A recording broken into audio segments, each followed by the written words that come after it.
I don't know if, do I like talking about Star Wars? This is a quote Ben said as we wrapped the Rise of Skywalker podcast. He said, Ethan, I am so burnt out with talking about Star Wars. Who would have thought that could have ever happened? Not me. Not me. What's up, everybody, and welcome back to Multiverse Monologues, the podcast show where we like to travel across the multiverses and fandoms that we love to talk about the movies and television shows that accompany those universes. I am your co-host, Ben Rayside, and can I just say that it is good. It is very good to be back in front of the mics talking about a subject that is long overdue on Multiverse Monologues, and that is, of course, the video you're watching, the Star Wars wrap-up, folks. We had this plan all laid out for you guys in May, back in the day when we finished Rise of Skywalker, when Ethan uttered the words, and we'll be back next week. We'll go over the ranking of Star Wars movies. I'm sorry. And it never happened. It never happened. But, like I said at the beginning, we are back to wrap up not only the Star Wars movie marathon, but also we are back, and we've got special things to talk about afterwards, after this podcast, because we got some pretty epic things in store in the near future. I don't think we know what those epic things are We'll yet. figure it out during the podcast. Just like the sequel trilogy, we'll figure it out along the way. Right. Exactly. Yeah. But that's what we're here to do, folks. We're here to wrap up the Star Wars movie marathon that we did all the way back in basically the new year, all the way up till May. We watched, ranked, and reviewed every single Star Wars film that came out, that is including the holiday specials and the Ewok films. We're here to wrap it all up. We're here to give out some awards, talk about the good and the bad when it comes to Star Wars as a franchise, excluding the silver screen TV shows and stuff like that. So we've got a lot of great things to talk about. And another thing that is really interesting is that we are 3 months removed from the drama of each week having to come and sit down and talk about Star Wars. It got a little heated back in the day, but we're 3 months removed, to say the least. We're friends again, guys. But that's exactly, that's what it is. We had to take a 3 month. Had a little break up. Those last 3 weeks were a little. Whew. They were pretty rough. It was. But we are so happy to be back. I know I'm excited, and I know another guy that is super excited to be back talking the wars, and that is Mr. Ethan Westloff. Ethan, how are you? I'm doing great, guys. The dead speak. You thought we were gone, but here's this mysterious broadcast showing up on your feeds on a random Monday. We're back, guys, and I know a long time ago we started this journey, and I'm excited to be back in the saddle, as Ben says, with you guys. And despite all you listeners, what you might think of our lively friendship, we don't hang out when these mics aren't recording. So it's good to be back with you guys. We don't actually like each other. No. We just want to talk about nerd stuff. It's only for that. Hate each other. It's only for that green paycheck, Oh, that YouTube AdSense. Yes. Oh my gosh. Well, there is one guy that I could never hate. You could never hate, and that is Mr. Micah Head. Micah, how are you? Now that is a name I haven't heard in a long time. It's great to be back. I actually feel very excited to finally put a bow on this part of the podcast, this chapter, this episode, if you will. Yeah. And it's really cool to just jump right back into it and move on to the next part of the podcast. Yes. I'm cool to see what we work on next. We're so done with Star Wars, guys. You will get to show how done we are with Star Wars. Ben, how was Acolyte?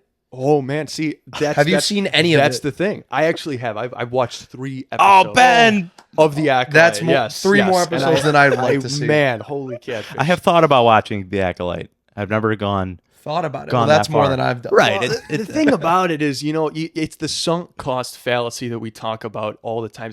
You've put so much time into this, having a part of the franchise, however good or bad it is, that you haven't seen. It just still there's this hole that needs to be filled, and I don't know though. There's a lot. It's a mixed bag with the Acolyte. If you've seen it though, please let us know in the comments below. Also, let us know how mad you guys are. Because my motto with the Acolyte was this: I'm like, if one Star Wars fan watched it and loved it and told me directly to watch it, I would watch it. and that still hasn't happened. So Wow. In the almost 2 months that it's been out, Yes. has it happened yet, Ethan? no, but There's- I'm excited to record this podcast just so I can leave Star Wars in the past and never watch it again. Well, that's something interesting that that's something interesting that I do want to talk about before we get into awards and such like that. Like just the experience of talking in depth about each and every one of these movies. Like I feel like I actually thought about it over the summer. Like how was that? Because we differed heavily in some categories over that, and arguing discussions like how I don't know if do I like talking about Star Wars? This is a quote. But before we get further into this podcast, Ben said as we wrapped with The Last Jedi, or it was the Rise of Skywalker podcast, he said, Ethan, I am so burnt out with talking about Star Wars. Who would have thought that could have ever happened? Not me. Not me. Exactly. Well, and I think having the miniature discussion that we have, it kind of it's magnified when you look at how online there is such division between the fan base. Even us. I mean, we joke about not being friends outside At of the each other's podcast, throats. but we do. We love each other. And don't go that far. But it's like there is like how do you that opinion is crazy. Like how do you think that? Like what? So it's like how can this franchise that is this beloved also be this divisive, you know? And maybe they go hand in hand because it's so beloved, it's that divisive, you know? But I felt that very burnt out after we finished The Rise of Skywalker. I'm like, I don't really want to talk about Star Wars. I didn't watch The Acolyte. I've kind of put that aside. I'm waiting for something to reinvigorate my Something love. to- It's kind of why we delayed it so much. We had a busy summer too. I mean, I got married.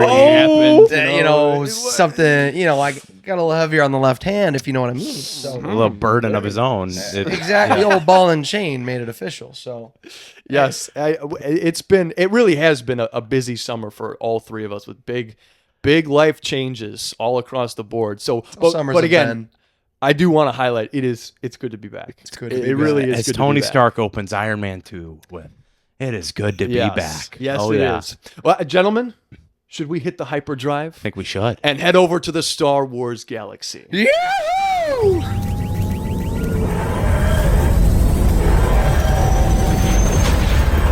Search your feelings, you know it to be true. A long time ago, in a galaxy far, far away, a scavenger, a stormtrooper, and a rogue one risked all for hope. A young woman discovers her destiny while a galaxy faces its darkest hour. A lone warrior, a desperate mission, and 3 losers are here to finish out this what you started. podcast, to finish what we started. We're not letting the Sega past continues. die. That's We're right. continuing. We are digging that dead horse out of the grave and beating it to death again with our lightsabers. That's right. And like we did for our Marvel movie marathon, rather, we've got some awards to hand out and some topics to discuss when it comes to the Star Wars franchise. And I would invite the listeners, if you're watching on YouTube, which, I mean, you should be anyway, because you get to see our lovely faces. Yeah, leave a like. You can also Yeah, comment on Spotify though too. I mean, that too. But as we go through these questions, these awards, feel free to leave your own answers and let us know why we might be right or wrong. Because there's definitely a wide range, variety of opinion for these 11, well, let's just say 10 questions in this ranking. Ooh. Because at the end of this, we are going to be fulfilling Ethan's promise 3 months ago to go through and give our total in full ranking of all the Star Wars films. But I that- prophesied we yeah. would do it, and I let it sit. And here we have the chosen ranking Guys, coming we're up. going so long that Bart is now Gemini. Thank you, Gemini, for that amazing opening all crawl. right. Yeah. Oh my gosh. That's probably ripped it from somebody. It was a bit long, I Just think. a bit, just a bit. You might, bit repetitive. You I might might- have to cut that one up. Yeah, just But yeah, like I said, we've got some awards to hand out here because I was burnt out to talk about Star Wars, but I still have these opinions.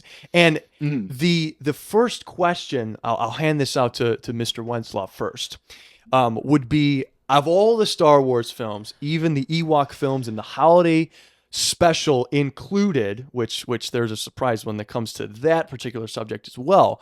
But when it comes to all of those encompassing movies, what is your favorite character? Oh, He's gonna say Itchy. He's gonna say okay. Itchy. Yeah, Itchy from which holiday was Oh, that? that's one of the holiday special. Should we have Micah give his review before we do awards, or I'm should gonna we save wait? it for the Should we wait? ranking. All right, okay. Stay to the end. There we to go. see There we go. the- There we go. To see my. But there's what we're teasing here is Micah. I saw the holiday special today. finally watched it. Today. First time watch. So if I look a little, first time watch. If I look a little out of myself, it's probably because it took a little bit out of He me. took a VR trip across the galaxy. Ethan It's and I, okay. we still haven't even heard his opinions. We're like hotly anticipating. Although what I he's don't got know to if say. there's an opinion you can have other than one simple opinion. I don't know, man. I don't know. I really But don't know. when if it comes anyone's to gonna what- like this, it's gonna be this guy. that's true. That's That's true. true. Favorite character in yeah. all of Star Wars? That's such a tough question because there's just so many. But I'm going to go with the character that he was my favorite growing up, and he continues to spit wisdom time and time again. I'm going with the Master Jar Jar. No. He's the key to it all. I'm going Yoda. Yoda. Good pick. He started off as a puppet. I love the way that the puppet looks, the way it's played. He's what makes Empire Strikes Back so great. And then, yes, as much as I didn't enjoy the prequels, Yoda in the prequels I thought was really sick as a kid. And he was always my favorite to play with in Lego Star Wars. Going Yoda. I think his little lightsaber's cute. I think he's cute. He's I got don't- words of wisdom. You think he's cute? You got a crush on Yoda? I don't Celebrity think crush? Yoda has had a bad performance. I will say the puppet in episode 1 that they had for a couple years was rough. Oof. But Yoda as a character, just as he works, I mean, he's beautiful. It's true. All of it. All of it.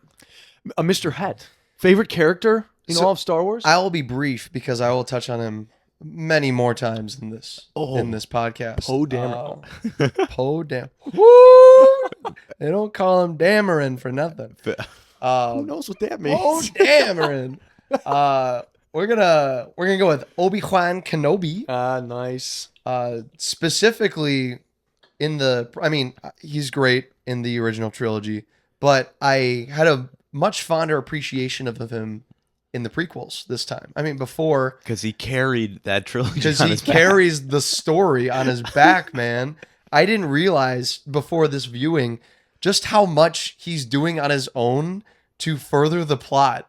Ewan McGregor. Ewan McGregor, the actor himself, Yes. carrying this He's plot. lifting it on his shoulders. All of Attack of the Clones. Spends the Yes. entire movie talking to the CGI Kaminoans. Yeah, Sir Jetster. Loved it. And I'm gonna talk about him a little more in some other of these categories, so I don't want to steal everything. I love hearing Ewan McGregor talk about hugging Jester or Dexter Jetster because he's just like, yeah, they just had me do this take where I'm hugging this just air. That's all he did. That's really, yes. Hey there, Those old early buddy. stages of CGI. yeah. So I mean, growing up, I always thought he was just some. These are the boring scenes. Oh, there's Dexter. Oh yeah, and then back to the boring, whatever scenes. But that now I have a bigger appreciation for Obi-Wan. Good. I think Okay. To keep it brief. Well, yeah, we'll save that. We'll save Yeah. that for the end. I'm gonna be boring. This one's a bit obvious. Not only is it my favorite character in all of Star Wars, Boo. Boo. I think it fully depends on the name he says right now.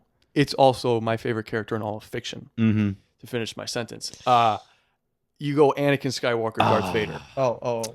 That He was the writing character- Rey. The character of Anakin Skywalker and Darth Vader from 1 to 6 has, I think, the greatest character arc a character can have in all of fiction. To me, like, there is so much that I absolutely love when it comes to Anakin's story. If you want a lot. If you want to get it gets me emotional in Revenge of the Sith the most, especially even during that podcast. Like I mean, even talking about it, like got me emotional on that podcast. I was crying, guys. Legit, I almost shed a tear on the podcast. But like, I had to edit out so much crying from Ben in that Revenge of the you Sith shouldn't. podcast. You should have kept it. Then it would have been 6 hours long. I can't let him listen to that. I did see some of peak Darth Vader action today in the holiday special. That was really cool. You did. Yes. How they just straight up reused footage.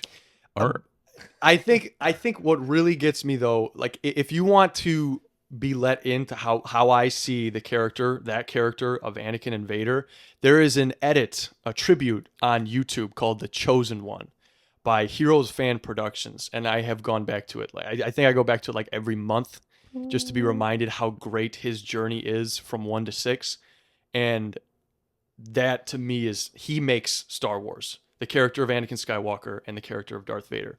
And everything around him fills that in, but it's his story that is, and so, I mean, you take it, he's the main character, you know?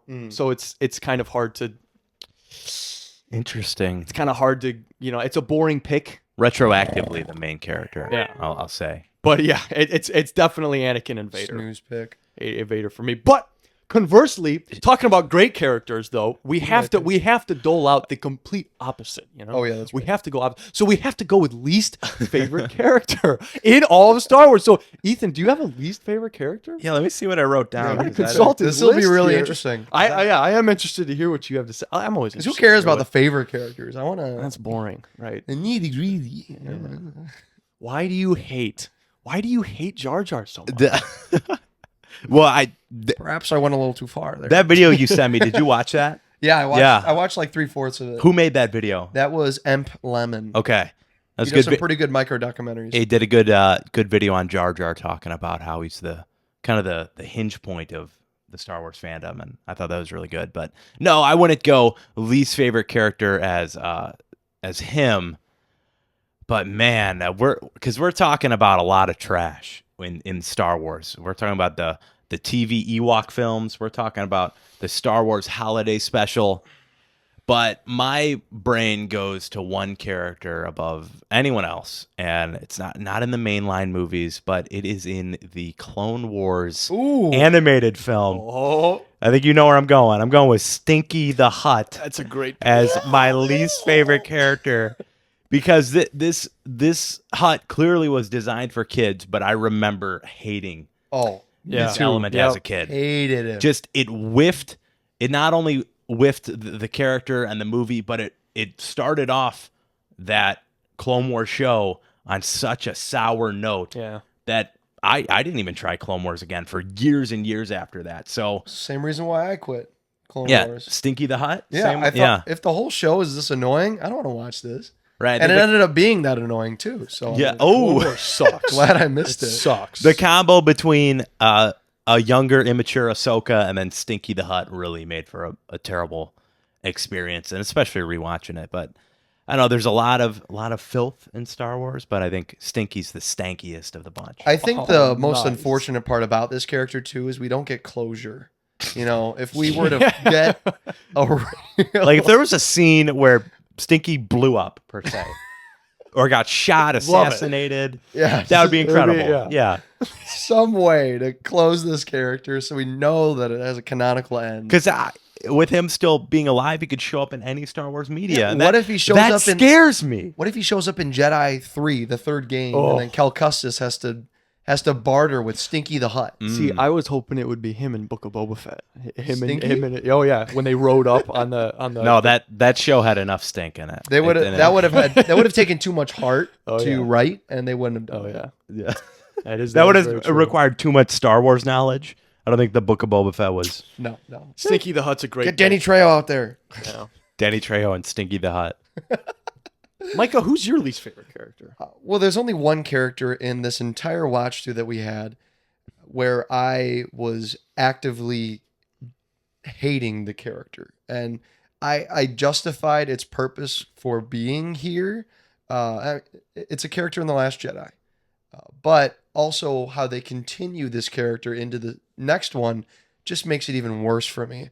And You're that going goes there. with That goes with Rose. Yeah, okay. Rose is my least favorite character out of any character in Star Wars. One, because I explained a little bit how I appreciated that they took it a different direction than expected. That doesn't mean I like the direction. I just like that they took it a different direction. So I appreciate that aspect of it, but I hate that Rose didn't let Finn sacrifice himself. I'm upset at that, and I hate it. And I hate how for Rise of Skywalker, she is completely backburnered, like furthest back into the old oil in a deep fryer, man. Like she is completely thrown out the window, but she still has to be there for character reasons because they can't just like write her off. They can't kill her off. So it just makes her feel like such a useless character, in my opinion. And it doesn't help with the really good setup that her sister gets. Yeah. You know, like one of the best sequences in man. The Last Jedi is that scene with her sister when she, what's the big ship called that she drops? The bomber or whatever. Yeah. So the sister's in the bomber, and you get that setup of, the necklace. And then you see Rose as like this super fangirl of the rebellion in the ship. And then like dreams are shattered with Finn leaving. Like it's such a cool setup, and then immediately cut down for the rest of the movie. Yeah. Disappointment. Yeah. Only character I hate. Star Wars. I figured With one a of passion. us would have to pick her, and Two of us are going to pick her. two of you. Are you actually. serious? You're gonna she was repeat, actually Ben? mine. Boring. Well, Boo. the thing is, Boo. Anakin and Rose. Be original here, man. Yeah, boo. He really is burnt out, guys. He didn't put much thought into this. I had them all picked out beforehand. So I picked this out 5 minutes ago. So. when it comes, Yeah, in your when face. it comes to this, to add on to what you had to say, it's not. What really sucks is that she ends up not having a huge impact on anything, except for that one huge piece of development with Finn. Yeah. And that hurts the most because Finn, he had such a great start to his character in Force Awakens. And nothing against Kelly Marie Tran. Absolutely no hate to her at all. It's the character that helps Finn start his downward spiral. And so it not only affects her as a character because she's not interesting at all, it hurts our boy Finn, who's so good. And so I don't hate a lot of characters in Star Wars. I dislike a lot of choices in the sequel trilogy, and I dislike other characters like Zero the Hutt, like holy catfish. But it's Rose that I'm like, wow, there's not a lot of good here at all. So Rose is also mine. I thought you were going to say Rose is General also Hugs mine. or something. He's another dud. I think we need to give There's a lot of sequel. We need to give the prequel some love though too with bad characters. I think they introduced a lot of CGI stinkers that I'll talk about later in performances, but Cringiest scene is coming up. yeah, it's just coming up. Yep. Spoilers alert for next categories. Oh, they're looking at the time codes. They know what's coming up. Oh yeah. Yeah. All right. Well, next thing that's coming up, obviously, is best performance. Best performance. So this does not have to go hand in hand with the character, but it's the performance that you were attached to the most Enamored across by. the mainline saga, across all 9 films and even the Sega. spin-offs. Sega Genesis. So Ethan, Yeah. as far as performances goes, because this is an interesting question. I don't think people acknowledge the acting in Star Wars as far as the good portion of the acting in Star Wars, because there's a lot of bad acting in Star Wars. If you didn't know, Well, my favorite performance goes to the man who always performs for us, our host of this podcast, Ben Rayside. Give it up for This award is for you. Ben. We got you a car. It's Coming in right now. thank you. Edit something. No, and my favorite performance, this is one I think about all the time. It's one that stuck with me from when I was young, but it's something that I still, like, when I think of my favorite Star Wars moment, when I think of my favorite Star Wars scene, it all hinges on this performance by this actor. And I'm talking about Sir Alec Guinness, talking about Obi-Wan, the original. Yes, I think Ewan McGregor follows up really, really good. But I think Sir Alec Guinness sets the standard for what a space wizard is. And I mean, at that point in Star Wars canon, that is the first Jedi we've ever met. And Sir Alec Guinness, I mean, I think he got an Oscar nom for this performance in this so. movie. So, yeah, in A New Hope, he killed it. And every line he delivers with such power, and you feel the weight behind it. And when I quote Star Wars, most of the time it's a line that Sir Alec mumbled in A New Hope. So it's just a really memorable performance, and I think it's made extra sweet by his very, very short run as the character, because it's just that first hour of A New Hope, and I think he cements his place as an all-time great right there. And then a couple scenes in the other two, but Yeah, true. He does come back as Force Ghost. I really liked his scene in Empire Strikes Back, actually. The exposition has to work to build this universe, especially at the start. So you got to have someone who can deliver. I mean, no one better than Sir Alec Guinness. Great Definitely. pick. Best performance, Micah? Best performance for me is gotta go to a certain man. No, Okay. you're not. No. Oh. No. My best performance is gonna go to a seasoned veteran and a seasoned veteran actor. So he's both. Christopher Lee. Out of all the Nice. characters, I think really captured that Shakespearean aspect of Star Wars. He got the prose, like the way to talk. He got the stance, the elegance, and the blade. You know, the whole way that he presented himself on screen is just masterful to me. You were really attached to that Count I Dooku performance really this like time. that's a character that stood out to me this time, and I'm gonna stick with him. Yeah. Huh. I don't know. I don't know. I respect the pick. Yeah, you didn't like Attack of the Clones too much. Just though. he's barely on screen when like even his and I fight think scenes. he makes such a big impact, even though he's on screen a little bit. All right.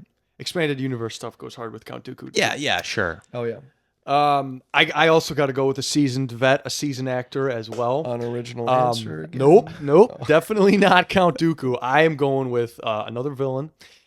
It's when I think of the best acting performance, a performance that I have zero issue with across the whole saga, I go with Emperor Palpatine's. It's someone they had to bring back, dude. Somehow he returned, guys.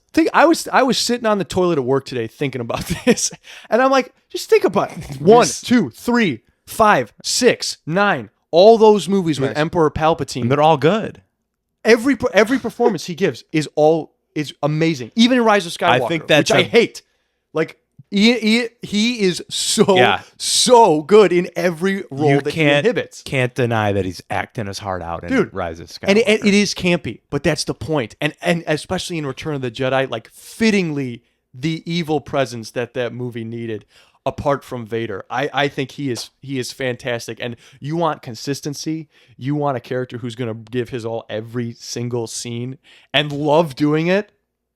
You got Ian McDiarmid's Emperor Palpatine, and that's my pick. All right.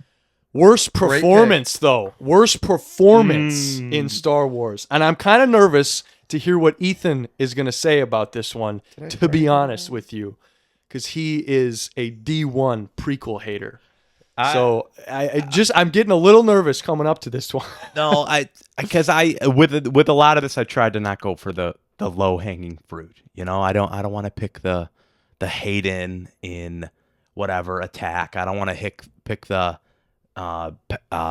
Natalie Port. You know, I don't want to pick those. You go with both of but them. I want to pick someone who, yes, he's a fully CGI character, but every time I see him, I'm reminded of how much I hate this guy. And no. How much of the performance lays into that? I don't know. But I'm going with here. I got his name somewhere. Oh, I lost it. Oh, Is shoot. it? It's not Jar Jar. No. It's not Ahmad Best. It's Brian Blessed as Boss Nass. You are lying. I'm not lying. You're crazy no, for this. No, I am not crazy for this. Big doo-doo this Yes, time. he. Oh man, I think Jar Jar is. Yeah, how do you spell that? I think Jar Jar's bad. I do, and I think he's the worst part of that movie. But I think Boss Nass is even worse. Wow.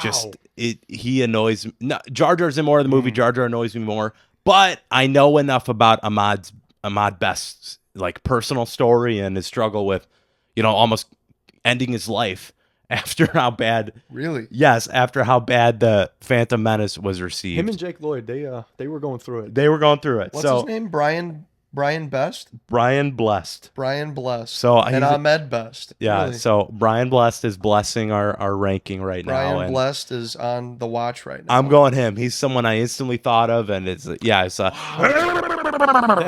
he just that's him. If you don't know who that is, it's the fat Gungan. Wow, in Phantom Menace. Mhm. Okay. It's an interesting pick. I disagree with that one. I but do too. Yeah. I was actually a little more fond of him this time. I liked how Yeah, he... you guys he are is his- epic. The final scenes and like when they're planning the battle on Naboo, I think he was Pivotal. Like I said, Yeah. I could go for some more low hanging fruit, but I wanted to really try to pick someone that gets under my skin, and he's someone that does. Well, especially after watching the Jar Jar theory, seeing the subtleties of how Jar Jar manipulates him with the Force is it's true. it's Oh, yeah. impactful. Oh yeah, You know, it's- 100%. Yeah. Micah, least favorite performance? Least favorite performance. I gotta say one that really rubs me the wrong way, which a lot of people like, but I don't like. This is a controversial pick. Rise of Skywalker. No. Sequel trilogy C-3PO. I'm going all three. Sequel trilogy C-3PO seems very shoehorned. Like we gotta put him in there, and I don't know if it's really on his performance, but I mean he was still performing, and he didn't do it any favors by making it less intrusive. That's really all I gotta say. It's not a super strong argument, but I can't really think of a really bad performance. Maybe Babu Freak. I know. The all three of those answers are wow. Yeah, wild to me. Wild. That's crazy, dude. Yeah. Wasn't He's like the C-3PO best character. your favorite character? He's like the in- best character in the sequel in trilogy. Rise. Yeah, I really didn't like him in the sequel trilogy. I I think- liked him in Force Awakens, where he's like, "You might not have recognized me because of my red arm." Right. That was funny. He Huh. was just funny. But then after that, he's just kind of like standing there, and So you're throwing. he's like, "Oh, we got to write a one-liner for C-3PO." man, you're throwing something at one of the OGs. yeah, wow, man. Anthony That's Daniels crazy. himself. That's a crazy pick. And that is I'm not the gonna lie. only actor from Star Wars that I have seen in real life too. You've seen I've seen him. He was at Anthony the Daniels. United Center. Chicago Philharmonic was playing the Star Wars, And he went up in his score. full C-3PO costume, and No, they blew in his he- mouth, and it made some. I weird, think he conducted a song. Yeah. That's so epic. Yeah, That's it was so epic. very epic. And he's still your least favorite character. Oh, In the sequel trilogy specifically. I think Okay. yeah, Because like Ethan didn't say Boss Nass's performance in episode 3. That's true. That's a good point. Because there, I'm sure that's coming up pretty soon here with favorite scene. All right. Okay. No, that makes sense. Wow. Wow. C-3PO. I am going to go with. I don't know how controversial this is because we didn't really like it when it came out, the movie itself. But I really this time around did not like Alden Ehrenreich's Han Solo. That's fair. Oh, Did not like that one at all. Yeah. And it didn't bother me at first because I was like, oh yeah, he's trying. But now being into it, I'm like, even some of his mannerisms, and it's the way he says stuff. Like sometimes it felt like he was trying too hard to pull off a Harrison Ford. And then the other times it was like, you weren't trying enough. And it was like you're doing your own thing. Maybe it's the fact that the movie was reshot, like the whole of it, so that you get two different performances. But I don't know what happened see behind the that scenes. one, yeah. I really don't like Alden Ehrenreich's performance. I know he was trying his best, and there's nothing against the actor. I just don't. It rubs me the wrong way. Yeah. I have Han Solo as Harrison Ford, and you bring someone else in there, you're inevitably inviting criticism, and I just Right. I don't like it. I And don't it's like hard. him. It It does. is. Yeah, I think you can go listen to our podcast talking about that. We talked plenty about his performance, but yeah, there's something missing. It felt like he didn't run with what he should. Because I mean, it's hard. Following up Harrison Ford, not Yeah. an Who easy can task. do that, right? Yeah, He didn't play into a lot of it the whole time. So I mean, there were a scene here and there, like the snowy scene where he does the whole, that Harrison Ford look. But he doesn't do that in like every scene that makes you think, oh, that's Harrison Ford. You know, that's a good impression of him.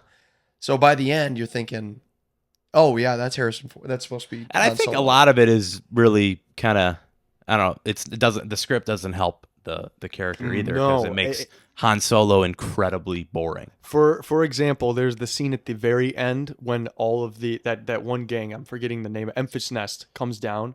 And he steps up and is like, don't worry, I got this. And it's kind of cringe, honestly. He walks out, he's like, there's a whole battalion of people in the Falcon. And then the Falcon just moves away, and then he kind of like walks back. Yeah. It feels like very modern MCU like comedy, like, oh, it didn't work.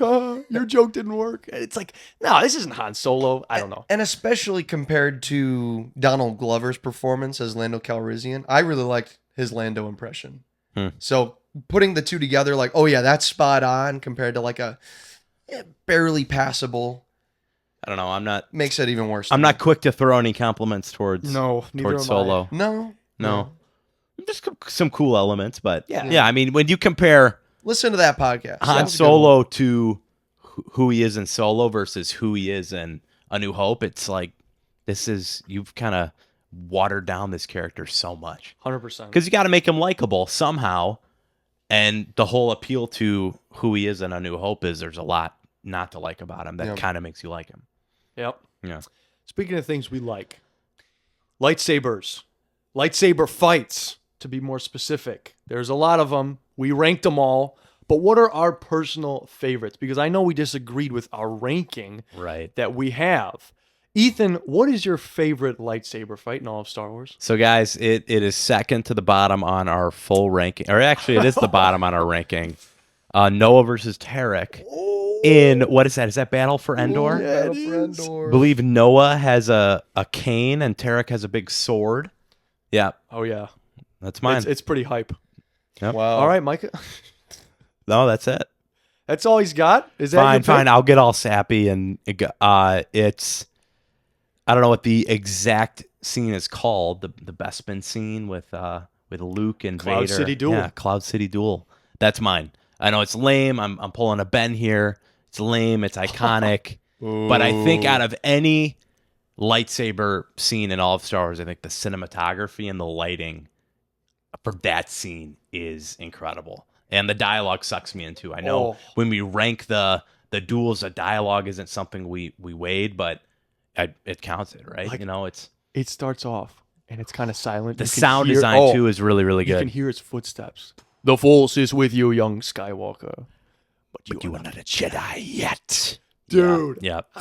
And then it just jumps right into it. I know. Since doing this marathon, that is the scene that I've gone to YouTube the most to rewatch, that duel. And I mean, it culminates in the most iconic reveal in cinema history, or one of them, at least, the I'm Your Father scene. So I think it's a basic answer, but spoilers. It's one that sticks with me, and it just looks beautiful. Yeah, it does. Great pick.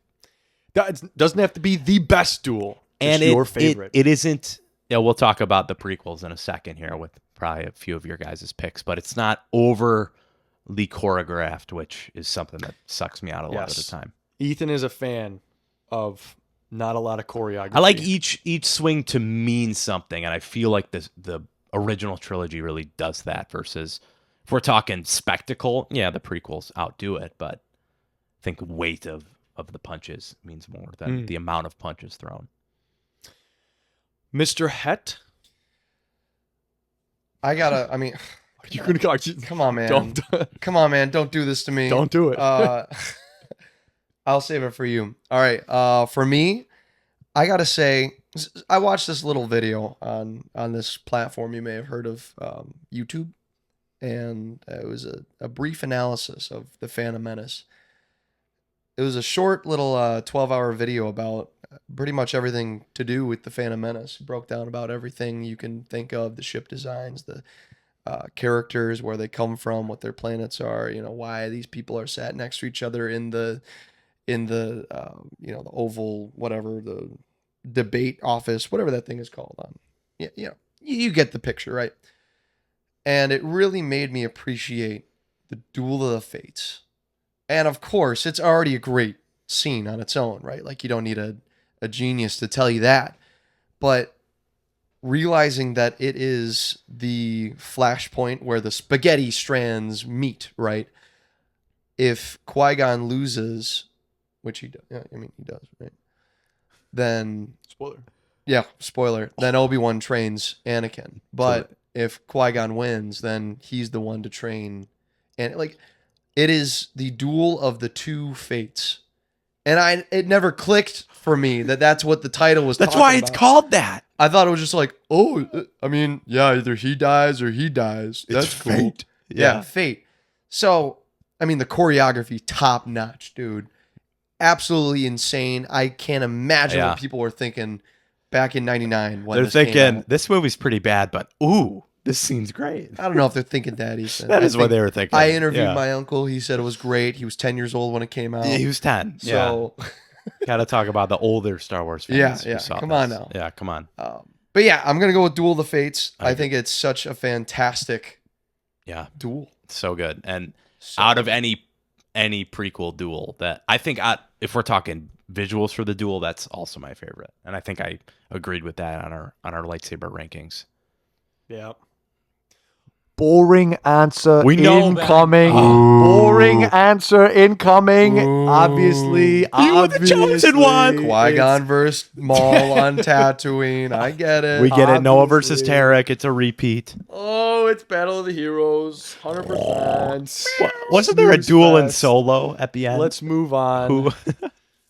Yeah, the double blades. I don't know. Of course, it's Battle of the Ben, Heroes. what is Battle of the Heroes for people who aren't in tune with the scores behind? It's this one in the poster for Rise of Skywalker. right there. Because it's the two heroes. Ray and Kylo Ren. At the end of the Revenge of the Sith, brothers duel for the fate of the galaxy, basically. the duel of and the it fate. is, to me, it's the most emotional battle. It's one of the most emotional scenes in all of Star Wars. That whole duel, people hate on the choreography. Too over choreographed. Could not disagree with them I'm more. one of 'em. Could not disagree with that more. No. They go from set piece to set piece. They jump, they flip, they have the most insane fighting choreography. And then there are a few scenes where they like go back and forth, back and forth, back and forth. There is a force push scene. It is the ultimate So epic. duel. And it overshadows another one of the best duels in all of Star Wars. It's the duel between Emperor Palpatine and Yoda, but they almost go hand in hand pretty much. But the Battle of the Heroes outshines it because of the So good. emotion involved. The ending scene between Anakin and Obi-Wan as he pours out his heart to his brother. Oh, it's so good. It's so good. Unfortunately, good. Ben has yet to actually see this without tears in his eyes. I fully, like in true 4K without tears blinding me. Yes, you're right. Oh, okay. So, it's so good. It's another obvious one. Ben, your love for that is enough to get me excited. For Get you to say it's the best? No. I would never say that, but there isn't like I can see why everyone says that's the best movie, the best duel. I can see it. It will never be the case for me, but I love you and I respect your opinion, Ben. Yeah. Thank you. This is what we've learned actually over the course of this Star Wars movie marathon. Love and respect. Yes. You know, the big time on that last Wow, it's one. like that book. It's like that book, that really good book. What is the book called? Love and Love respect. and respect. Oh, I thought we were talking about the Bible. Seems like someone hasn't gotten married yet. yeah. No. Dang, dude. Suck. Yo, high five. Give me that. Get out. Favorite scene. This was a hard one. This is a hard one. And if we need more time, I think I've narrowed mine down. If you guys need more time thinking about this one, but favorite scene in all of Star Wars. Now, obviously, this would be a different Right. answer if we were including the TV shows. But The we heist are scene only in Solo. we are only It would be too overwhelming if we threw the TV Oh, shows in the Ben mix would because seize up and start foaming at the mouth. 100%. Yes. the Book of Boba Fett gave us too much. That sift through that, no, all no. of that would be too much. And we haven't seen all of Andor, so we can't really. There's You a mean scene- the Acolyte, Oh, sorry. right? Acolyte. We've seen Andor, guys. There's okay? a scene with the power of one and the power of two, and the power of many. Actually, spoiler alert, that's my favorite scene. But I hear they have some good shirtless scenes in the Acolyte. So maybe those would Gets pretty steamy. come to favorite scene. Oh, we're not talking about shows, guys. We haven't seen those yet, true, though, it's okay? true. Sorry, listeners. Ethan, do you have a favorite scene in all of Star Wars? So we're not talking about favorite movie on this, Favorite right? Correct. scene. We're Favorite gonna go movie's through. be We're gonna next. go through the rankings. So we'll also go through when ours. I think about Star Wars and I think about specifically A New Hope, one of my favorite elements of A New Hope is the way that the Force is explained, because the Force isn't something that we see. You know, like, because in Empire Strikes Back, you can see Luke moving stuff, Yoda moving stuff, right? The Force is very, very real. But I feel like in A New Hope, if I were to watch A New Hope and I was a skeptic, I could leave A New Hope and say, the Force isn't real, right? That's just some wacky thing that Luke believes in. And yeah, he heard a ghost say, turn off your computer, trust the Force, right? He's crazy. Luke is crazy. You could leave that movie thinking he's insane, Crazy. right? So I love the way that the Force is depicted in A New Hope, and I don't think it ever is touched, but specifically when Sir Alec Guinness explains the Force, and I got the direct quote because I would misquote it if I didn't do it, but the Force is what gives a Jedi its power. It's an energy field created by all living things, surrounds us and penetrates us, and it binds the galaxy together. That is my single favorite scene in Star Wars because I love what the Force represents. And I don't know, us three guys, we don't talk about this much on the podcast. We're three Christian guys, right? And I love something that I can relate my faith to. And I feel like the Force in A New Hope is something I can do that with. Yeah, us three, we've not physically seen God, but we have felt his power. We felt his presence, just like Sir Alec Guinness does with the Force. So that's why I would... The real Sir Alec Guinness. Right, the real Sir Alec Guinness, the real Obi-Wan. So I love how spiritual and faith-based the Force starts out as. So that's my answer. That is a great one. Mr. Het? That's interesting because I was going to say a much similar answer to that. The, same quote, same line, but in The Last Jedi. Oh, and Luke explains it. Dude, Luke.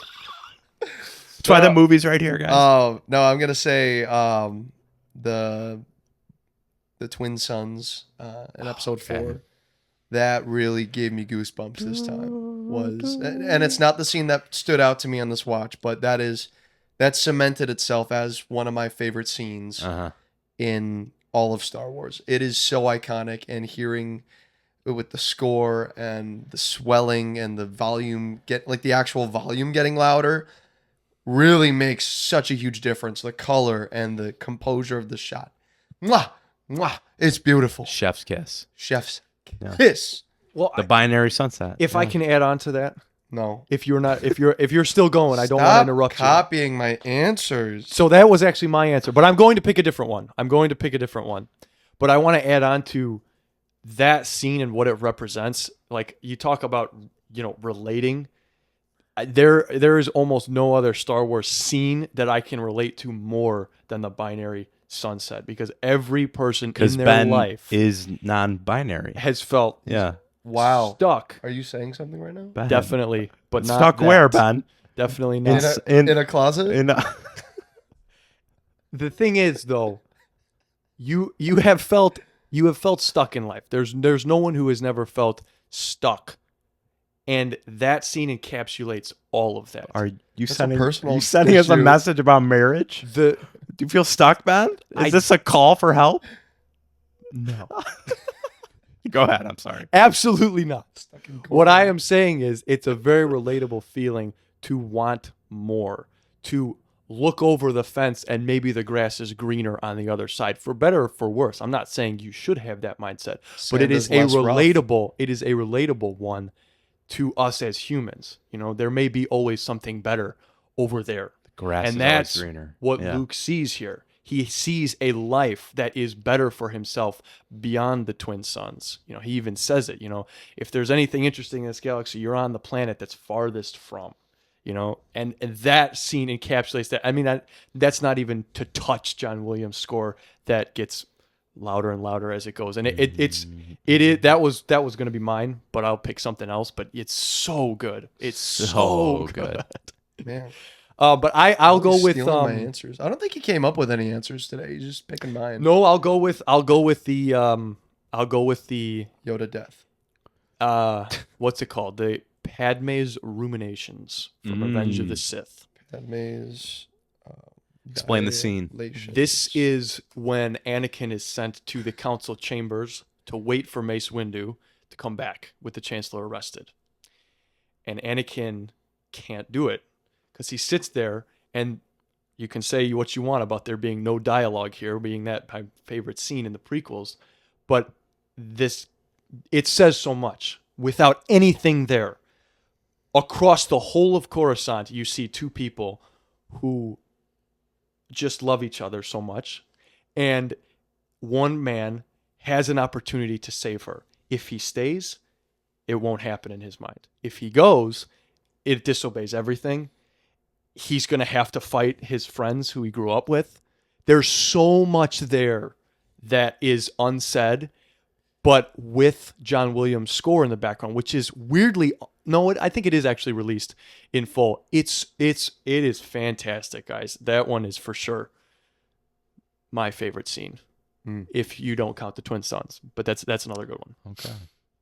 But we switch, we pivot right there to something super meaningful. Now, and I don't want to talk about the worst scene of, oh my gosh, it's so negative.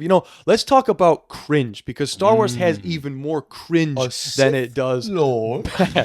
What is the cringiest scene in all of Star Wars? Babu Ethan? Freak. Oh man. So I'm not gonna say this scene because I'm sure a lot of you love it, but an honorable mention would be when the cringiest though? No. When Palpatine says unlimited power. I cringe at that every time. I know it's memed upon, and yeah, it's whatever. It's Palpatine being Palpatine. That gets me out, pulls me out of the movie. But one that pulls me out of the movie more than anything else, and it's a basic answer, but it perfectly culminates the entire sequel trilogy. Somehow Palpatine returned. That would be my cringiest scene. Second, taking first spot above the sand scene in Attack of the Clones. But I left that one off the top spot because I know you two are very fond of that, and if there's one theme of this podcast today, it's love and respect, and I want to keep that there for you. I'm learning, guys. Can we get through it? But the somehow Palpatine return line perfectly summarizes that whole movie and kind of the whole sequel trilogy, because it's kind of like Disney saying, well, somehow something you like is back. We don't really want to do the legwork to explain why that is, but he's here. Maybe he's a clone. Yeah. We'll there leave you that go. to the author of the novel to maybe hint someone will at. figure out. Maybe he'll be a clone. Yeah. And then you bring what's his face, Dominic Monaghan in, and he's like, the cloning, The secret's only the sorcery. Good. That's all the explanation we need. Yep. Good job. Great pick. Thank you. Micah?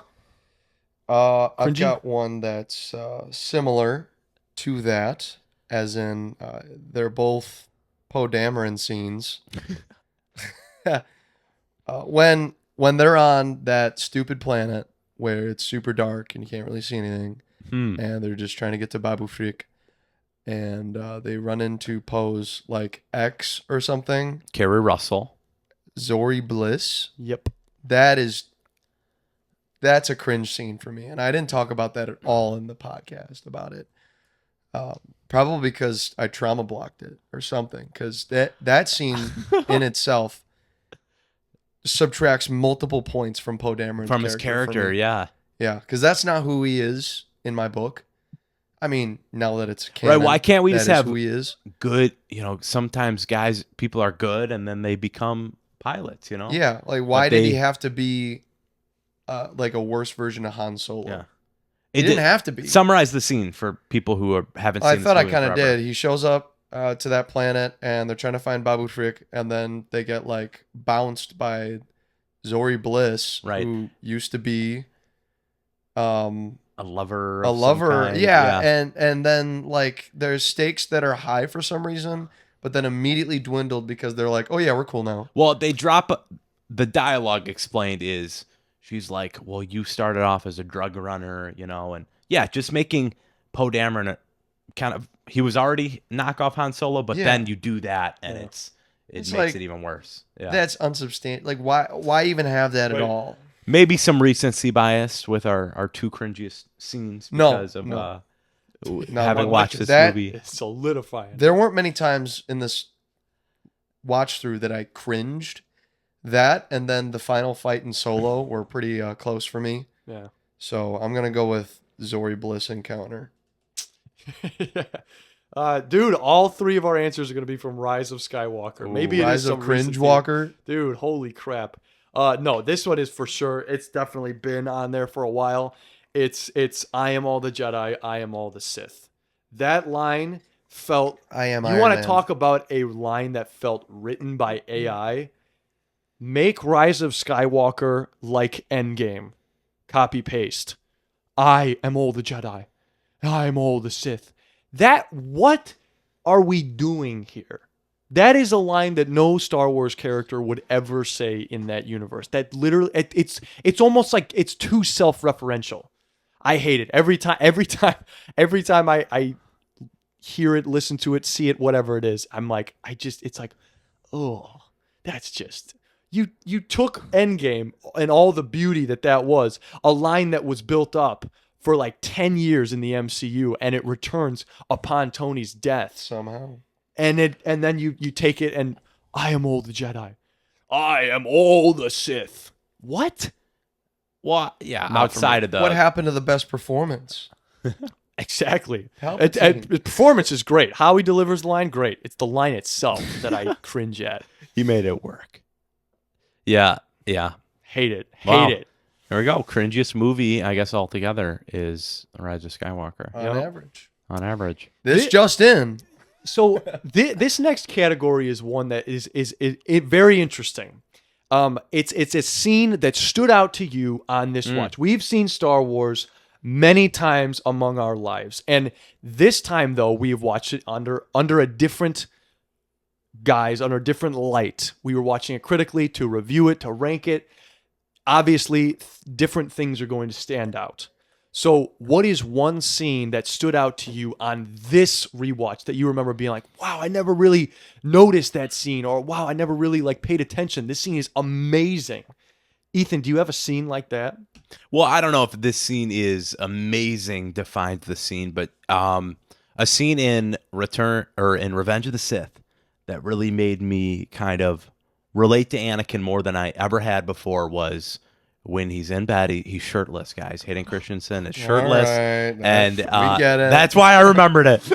But the scene plays out, and he's seeing Padme die, and I don't know, maybe it's because I've never sat down in this quick of a run through and watched the whole prequel trilogy, but having just seen Attack of the Clones and seeing him have those same dreams about his mom and his mom died, then seeing him have those same dreams about Padme dying, it made his arc more believable for me, which it never was before. I never understood how Anakin went from here to here. It felt really contrived, but that one scene, for some reason, this rewatch kind of made me go, okay, yeah, that he loves Padme this much to where he's willing to turn to the dark side if he can save Padme, and that never worked for me before, but on this watch it did.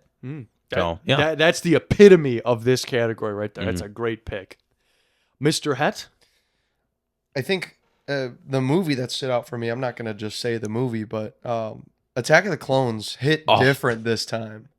Like, I don't know if Even it was for me, oh yeah. Yeah. I would never have given it as high on any other rewatch than this crazy. I have never appreciated Attack of the Clones this much. I was dreading watching it, but curious to see where it would land. It's so good. And the scene that stuck out to me was Count Dooku walking around Obi-Wan when he's in the prison, held up on Geonosis. How deep they get into lore that I just, what completely over my head before is insane to me. I didn't think that was in this movie. And here they are just talking about, Like I had known that the Death Star plans were on Geonosis at that time, and I had seen that scene before, but to know that they go even further than that is crazy to me. And I just never noticed it because growing up, it's a kid. Watch, oh, there's no lightsabers out. Oh, they're not in ships. Who cares? Skip it, Go to sleep here. Go on your, Game Boy or whatever. So I mean, that's a scene that stuck out to me, and I think about that a lot. And if I may have said this during the Attack of the Clones podcast, but if you want basically a whole story of that scene, basically of scenes like that, it's the Plagueis novel, which Count Dooku is a main player in. It's fantastic. He just bought it on Amazon. Oh yeah, just Great just pick. bought it. I have it if you want. Plagueis is a main character in the Acolyte, I think, right? Or he shows We're not up. going to talk about that, guys. We're not going to talk about that. Can't Haven't believe seen they it though. changed- I can't believe they changed Kid Aid Mundy's birthday. Yeah. It's the worst Yeah. news to come out of the Acolyte. That's what I'm saying, dude. Who cares? Who cares? Who cares? Who cares? Oh. I'm also going to go with another prequel scene, but this time it's going to be Shmi's death. Midichlor. Oh, Shmi's death to me really stood out this time and like actually made me more emotional Made you happy. than it's ever made me, like ever. Like her acting, I forget her name, but her acting in that scene is insane. Like the appreciation she finally gets, like that's what she's been holding on to, the promise that he would come back and see her one more time. It's so good, and her acting there is like, oh, Annie, you look so handsome. Vanilla August. Yeah, she goes, oh, Annie, you look so handsome, as she's about to die. And like Hayden Christensen's acting, you say what you want about it, but in that scene, it is really, really good because he's like, oh my gosh, like I don't even know what to say. You're just talking like we met up at like a family dinner that we haven't seen each other in a long time. You're dying here, like we don't need to talk about this, like I'm gonna save you. And she's just focused, no, I'm gonna have this nice moment with my son before I go. It's so good, and it really stood out to me this time. That's my scene. Yeah. Go ahead. No. I forgot what I was going to say. Roll Pivot. What? Let's Ben, this next category, we need to viewer discretion advised, I guess. We don't swear a lot on this podcast. Ben likes to. But the term, I guess, might count that Ben's about to say in this next category. But Ben, introduce the category, then explain the term, I guess. It's an element of Star Wars that has always existed since A New Hope and has appeared in every subsequent release or project. It is Gulp Shitto. And if you don't know what Gulp Shitto is, there is a great video by Eckhart's Ladder explaining what Gulp Shitto is. And basically, it is the character that all Star Wars nerds flex that they know. You don't know this character? You don't know this? And to normies who don't know what they're talking about, it's like, dude, it's just some random name. Gulp Shitto, basically. That's where the name comes up. It's so stupid. It's a name like Gulp Shitto. These are characters, and I don't want to pick them and say them ahead of time, but they have like 30 seconds of screen time or a minute of screen time, but they leave a lasting impact on the Star Wars galaxy as a whole. And there are so many and so many good ones. And I think this is going to be a fun one to rank. Because say what you want about George Lucas, but the creative creatures that are designed and introduced in the Star Wars world are very memorable. Even like elaborate puppets, and you see them for a second, and it's super memorable. Yeah, you have to give credit to Doug Chang and Christopher McQuarrie, as well as the whole Lucasfilm department, animation and props, whatever it might be, because they really did come up with Ralph McQuarrie. They were cooking. They were cooking. Ralph McQuarrie. What did I say? You said McQuarrie? Christopher McQuarrie. Thinking Mission Impossible. Yeah. Thank you for correcting me. Yes, Ralph McQuarrie. But yeah, do you have a favorite side character, a character that shows up for like 2 seconds? This category is interesting because when do they transcend the glup crapo, as the term is, and become a mainline character? Because I think a lot of Clone Wars characters fall into this line when you just look at the movies, but then they have elevated roles in the shows, like a Kit Fisto. I'd say in the movies he's classified as a glup, but then he has elevated roles in the animated. You have to consider not the shows.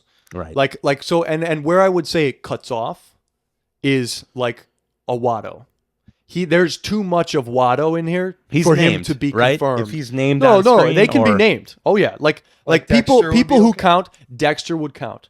Nien Num would count. Max Rebo would count. Okay. They leave a last. You're like, whoa, who the heck is that guy? And they have like a 30-page Wikipedia page on their whole history in the Star Wars universe, something like that, you know.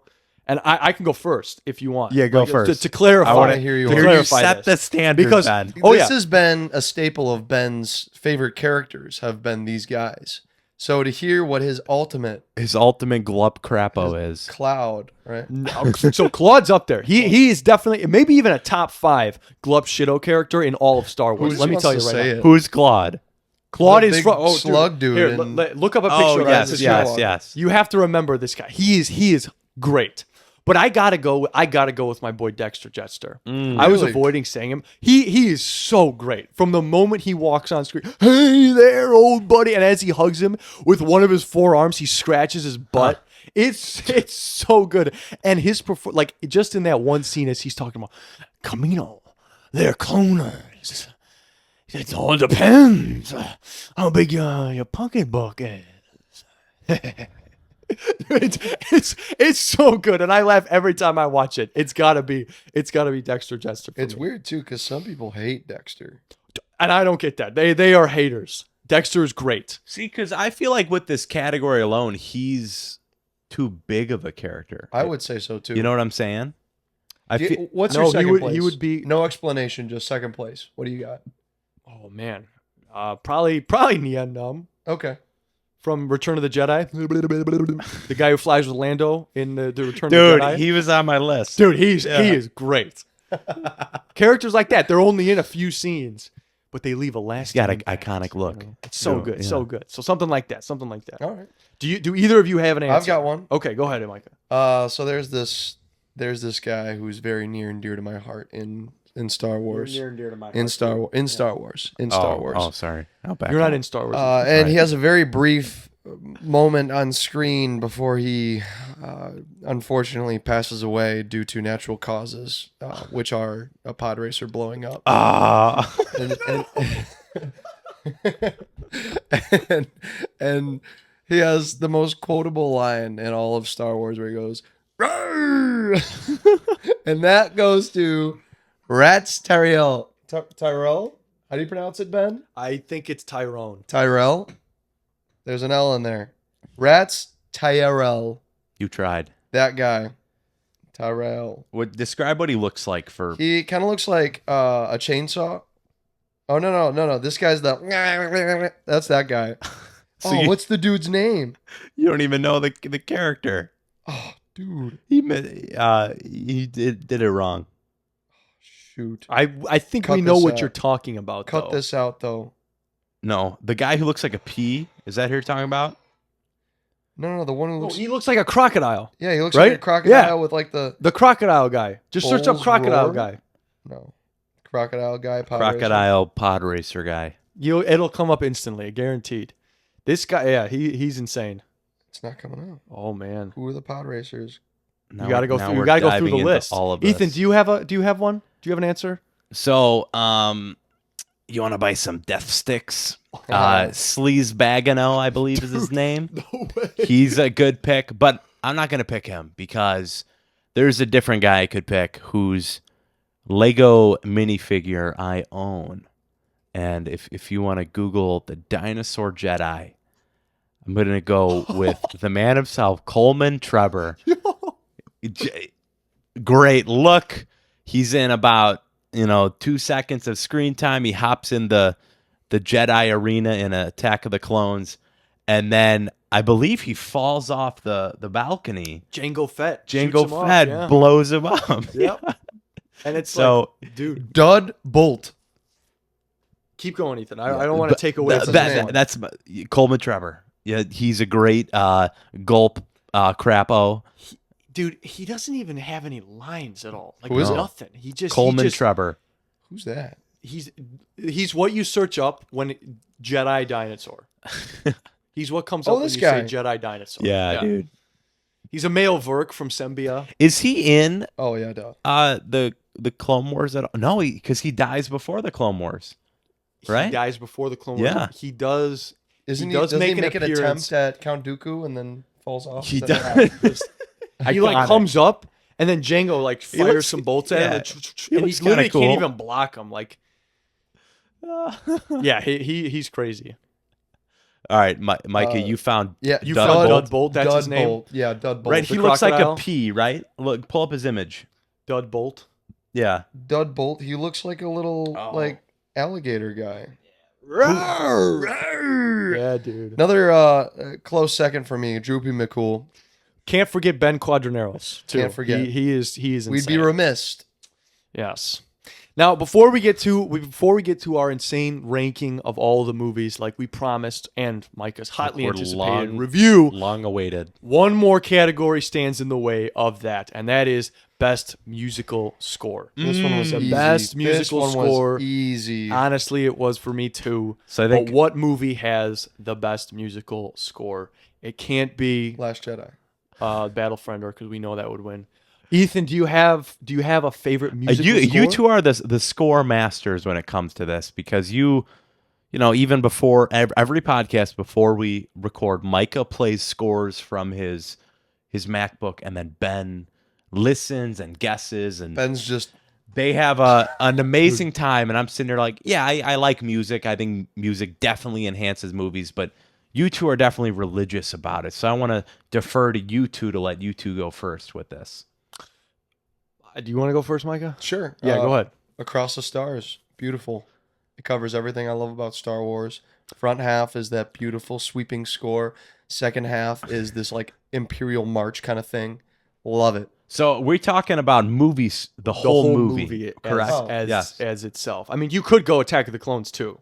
Oh, yeah, I'll go Attack of the Clones. I mean, that has the Geonosis Arena theme, Yep. which turns into the Jedi March theme. I think it's one of the more Camino iconic, theme? just Oh. because I grew up playing Battlefront, so Oh yeah. they used a lot of songs from this movie in it. Oh yeah.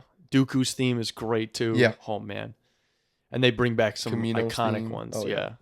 So Across the Stars specifically, but episode 2. Yeah, you could go with a favorite track, 100%. Favorite track has got to be the Force theme. We'll go with that Yes, one. yeah. But best album has to be Revenge of the Sith. But I will say the Force theme, as we go through Star Wars, it gets less and less meaningful as we go through it. well, you know? I would disagree with that until we Just- get to the sequels. Yeah, I you know what? Like yeah, they don't. And what's interesting is they don't use it in the prequels almost at all, like at all until the very end of Revenge of the Sith when the New Hope is born. Mm-hmm. So, which kind of solidifies it maybe as Luke's theme, you could say, Mm-hmm. but it has to be Revenge of the Sith for me for the best album.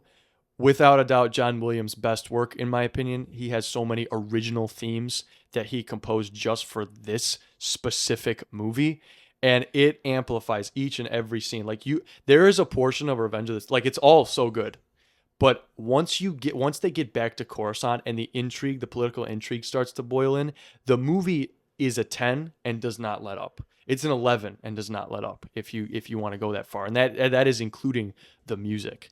It's fantastic, man. So many great tracks. I Am Sorry. You got the Order 66 sequence, Padme's Ruminations, which Yeah. I mentioned previously. There's so many good ones. I don't And know if- already, like Yeah. you've created all this great music, but there's so much original stuff in the 6th film. Yeah. It's beautiful. I think with Star Wars movies, it's kind of like Infinity Gauntlet. You know, you start off with just the plain Gauntlet, and then John Williams continues to add score on top of score on top of score, and because they build up throughout the movies, yeah. the themes come back, they resurface, and it's I don't know, it's hard to pick one, but John Williams gets all his love, but we have one outlier really when it comes to scores, and this. I love Lost, so I'm going to go Michael Giacchino's score in Rogue One. Boo! It's boring. It's lame. It's not fun. No, But it's it's something. John Williams is fantastic, and definitely Giacchino plays off of John Williams' scores a ton. But my love for the guy transcends my love for just scores in general. So it's biased, but I pick him. it's interesting because he created a new Imperial theme. You'd think he would just use Imperial March because it's so iconic. But no, he created a new Imperial theme for that part of the galaxy. It's so good. It is so good. And then Jyn Erso's theme is another great addition. So, great pick. I will not hate, even though I kind of did. You could hate all you want, man. But now, folks, we have a hotly anticipated one we've been teasing. Oh my gosh, the whole time, All summer, you waited for this, Yeah. listeners. And that's it pertains to the holiday special. The holiday special itself. Ethan and I have watched it. We've talked about it many times on the podcast. But You can go listen to it. Yeah. Micah has not seen the Star Wars holiday special until this very day of the recording of this podcast. I want to get your thoughts on the holiday special because I know it was transformative for Ethan and I. Just the experience. What was it like watching the holiday special? So I watched it on my little CRT monitor over there so I can get the full effect of what it would have looked like. Aspect ratio, Because maybe quality. that was the issue that you guys had was True. You saw too few pixels. It didn't look quite right on your big TVs. Right. Okay. I think that may have been it. So I pulled it up on there and I watched it and I was surprised it wasn't painful to watch. Ooh. For me, it wasn't complete garbage. It was definitely disorganized. It was definitely a mess, but it felt quick for me. It didn't feel like a slog fest. I mean, I wasn't entertained by the Wookiees. They were very loud and it just felt like they were like anything in the house was just to transition to the next musical number, which caught me by surprise. I didn't know that there were musical numbers in this. Turns out there's one in every act. Oh yeah. It's a 2-hour movie. And what are there? There's like 4 or 5 musical numbers in this. We celebrate Crazy. The songs aren't complete garbage. I was expecting awful, guys. I was expecting like unwatchable trash that I could not finish. That's what a half point is. I've seen half point movies, and the Faithful Wookiee short was pretty good, right? I like that. The animation for it was nice. The score was surprisingly good. A couple original tracks in there. We get the best jizz we've ever heard in Star Wars. That's okay. I will agree with you on that. The jizz one. was good. Yep. The jizz was great. The jizz was great. All right, Micah. And I mean, it's not hard. So it's not hard to put together all this, set pieces that you already had together from Star Wars. It's not hard to grab the costumes that were already there. It's not hard to grab John Williams' score, maybe add a couple extra tracks in there, right? You already throw most of the production value into that. And then maybe the story sucks, but you still throw money at Jefferson's Starship. You still throw money at crazy, weird special effects budget that's interesting to look at, which is more of a compliment than I think you guys give credit for. It was very interesting to look at. And as like I'm not calling it art, all right? But it was interesting. It was an experience. I think interesting and experience are words I would also use. Yes. What do you think of I'm not saying it was good. No. We're not saying that. You are. But I'm saying I had a better time than watching Rise of Skywalker. No, you did not. Yes. I'm saying crazy because it wasn't painful for me. It was painful. Rise of Skywalker had negative feelings in my brain. This one was it was kind of neutral to me. I mean, there wasn't like a overarching story that was great, but I think a lot of people may have gone into it thinking it was supposed to be for them when really this is for kids. This is for iPad babies who are watching baby movies. iPad baby yes, is watching. The kid Wookiee Lumpy. is an iPad No, kid. but no kid is sitting down to watch this and enjoying this.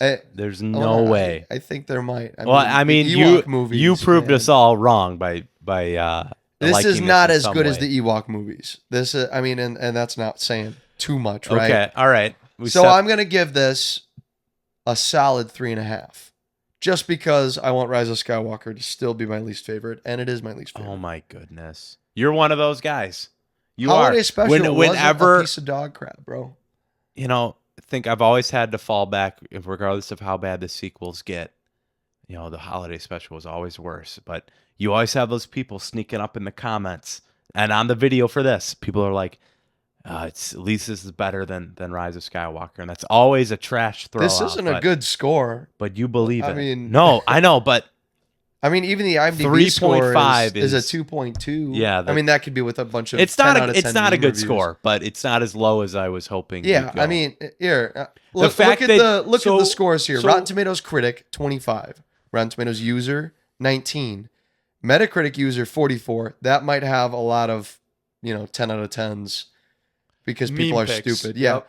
Letterboxd is at a 2.8 out of 10. I forget what that is So- in fives, but To averages out at a 27%. to help me understand this, to help us understand this, this is mainly you were expecting absolute garbage because Ethan and I were dogging on this so hard. Yes. And it was not that to you. It If- was not a bad experience. If my watching it. friends had a fun time watching it, like making fun of it, I would totally watch it every Christmas.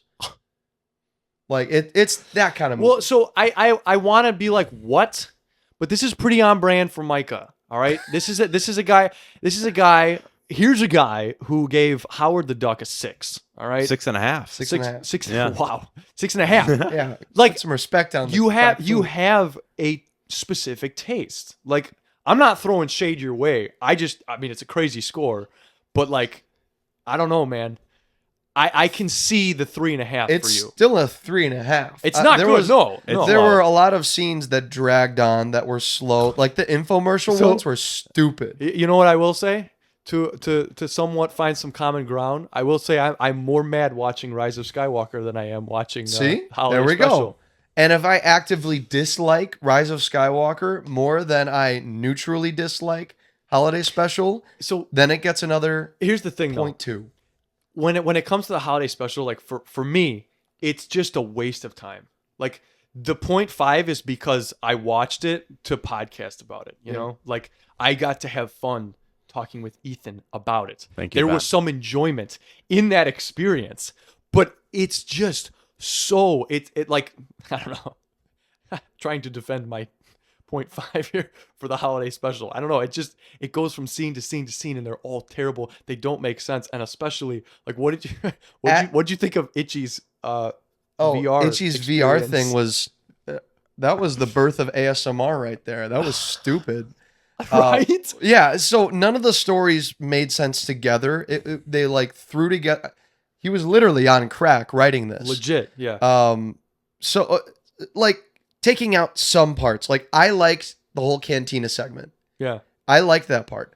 I liked the animated bit. I thought the music, like the singing, was okay. Like that wasn't cringe to me.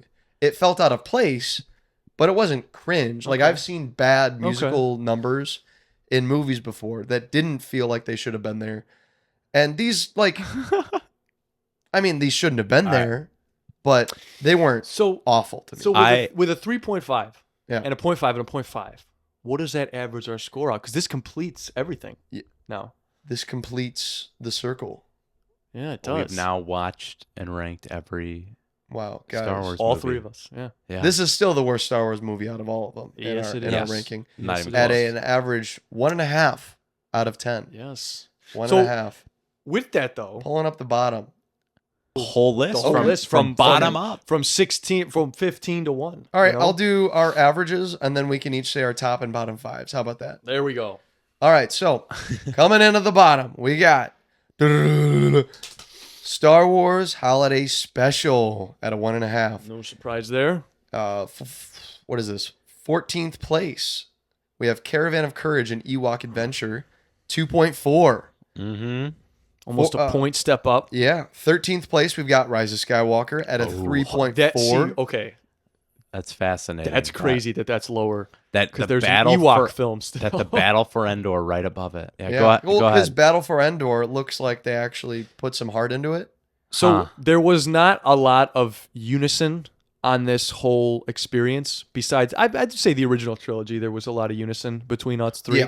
But we came back around to it with The Rise of Skywalker, where our scores are very We all similar. felt, yeah. We all felt that fatigue, that Star Wars fatigue on that one. But Go even that one. with but- how bad we felt about that, I can't believe that. Although Micah's score for Micah's 5.8. Battle for Endor Because carried. I enjoyed You quite did. a few bits of that. Like, if my kids wanted to watch that movie someday, I would put it on. Sure. I did not like Battlefront. I mean, it was the best one out of all of the vintage Yeah. the vintage Star Wars films, like we've coined it We've as. dubbed it, yeah. Rounding out our bottom 5, we've got Star Wars, the Clone Wars film. Probably because Ben gave it a 7. Because he ranked the entire Clone Wars series. With that one. Yeah, with that one. So he had to No, fit it into a even heavy that. I'd score. say I put Solo below this one, but I think that's a good spot for it overall. It's just there's a lot of it that's dated. There's some good story in there for me, but it's just it's held back by very subpar animation. It's just Yeah, Ben's scores from here on up for the next 4 are a little wonky. So Clone Wars was a 5.7 out of 10. Next, Solo. Oh, I guess his score is all right for this one. His is higher than mine. Yeah, averaged at a 6. 6 out of 10. So which is pretty high for Solo, I think. crossing the middle of the road. Everything here on out is worth watching, according to us. We enjoy. Yeah. Yeah. Well, not you, Ethan. I wouldn't say. and not Ben. Don't group me into this. But for Micah, don't group me Micah into loves this. Star Wars. Multiverse monologues. Approved. Yes. Yeah. Yeah. Ninth place, so entering the top 10 here. So Solo was number 10. Ninth place is The Last Jedi with a 6.5. Ben really dragging us down with that with a 3. Yeah. Ethan and I were really seeing the art in Man, there. we had a great conversation on this one though. Like Check I that was podcast I was out. surprised at how respectful we got. How you know? loving and respectful. Well, we were. it was very like I was ready to like disagree because I figured one of you would like this. I didn't Yeah. expect you both to love this. Honestly, This is getting out of hand. an 8.6 is really good. But I mean, it's one that I really Very don't like. divisive film. It is. It 100% is. I mean, look at that score. There's so much room there in between the scores. So Yeah. yeah, that one is definitely number 9, right? Number 9, yep. Yeah. Number 8, we got Force Awakens at a 6.7. Ben once again bringing us down, but it's all right. We gotta have some differences. For the here. record, though, me and you both like The Last Jedi more than Force Awakens. Yes. Not Ben. And not the internet. Like, we're outliers when it comes to our appreciation of The Last Jedi. But I don't care anymore. Coming As- in 7th yeah. place, we got Phantom Menace at an 8. 6th place, Attack of the Clones at an 8.06. Man, Just barely. that's crazy how high that is. We Yeah. really liked Attack of the Clones this time, Yes. Ben, and we've Yes. talked about that. You at and Ben length. did. Yes. Like we said, all these movies we're listing, we have full podcasts talking Yeah. about So, them but entirely. the reason, so this is Attack of the Clones in 2024, and you're talking to guys who, I mean, especially me, like who delve into the lore like heavily. I mean, this guy watched a 12-hour analysis of the Phantom Menace.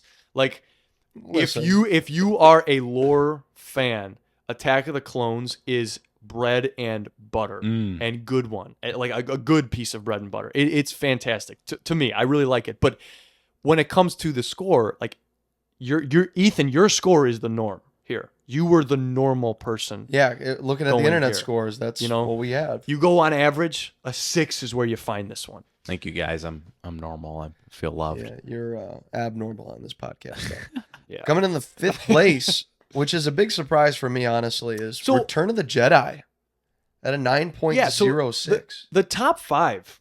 The top 5, like this is a good top 5 though. Yeah. You want to go top 5? This is The really order good. is a bit strange for me, though, with Rogue One being... I mean, like, I don't know where else to put it, though. Like, these 5, you can accept them in any order for me. And that would totally be an acceptable top 5. But So- yeah, Return of the Jedi, what is this, number 5? Number 5, yeah. In the Number top 5, 4, we got Rogue One, A Star Wars Story. see All that. of these are within 1 point of each other, guys. So Rogue One is a 9.1, just 0.04 higher than 0.03 higher than Return of the Yeah. Jedi. And we got A New Hope at 3rd with a 9.4, Empire number 2 with a 9.6, and Revenge of the Sith at a 9.7. First place. One of my first, I think that what is it? The first That 10? was the first 10 you The gave. first 10 I on the gave, yeah. podcast. I tried, guys. I tried. Well, even me. I like that movie. You Yeah. liked it too, man. I do. I like Revenge, but I think it's heretical to say it's better than the OG. For me, it's not. But I know consensus-wise, that's how this podcast works. So now it's time to answer the real question. Which trilogy was the best? And according to our podcast, the vintage trilogy came up in the back. Oh, big surprise. Oh, no. The 2 Ewok movies and the holiday special. Man, 2.5 out of 10. This is averaging the Yes, three averaging films our, in each, our yeah. 3 movies, yeah. Then we have the sequel trilogy up next at a 5.57. Then we have the anthology is what we're calling it, with Clone Wars film, Rogue One, and Solo. That's mainly because of the Clone Wars movie being so low. Yeah. But, I mean, Solo wasn't too far off. I guess mainly it's because Rogue One brought it up. Was so high, yeah, right. Yeah. Then we have the prequel trilogy at an 8.6. Coming in at the top, we have the original trilogy at a 9.36. So that right there, the epitome of how I view Star Wars. Like trilogy-wise, the sequel trilogy, whoa. The sequel trilogy is the worst, but original trilogy, by far, consistently the best. All 3 movies, bangers. But when it comes to the prequel trilogy, it does drag down a bit. You know, the quality is not there as much as the original trilogy. However, I mean, I'm a prequel glazer here. I love the prequels. But it consistently, like, it is, like, Revenge is my favorite, but the original trilogy is the best trilogy without a doubt. Yeah. 100%. I like that. I like that a lot, actually.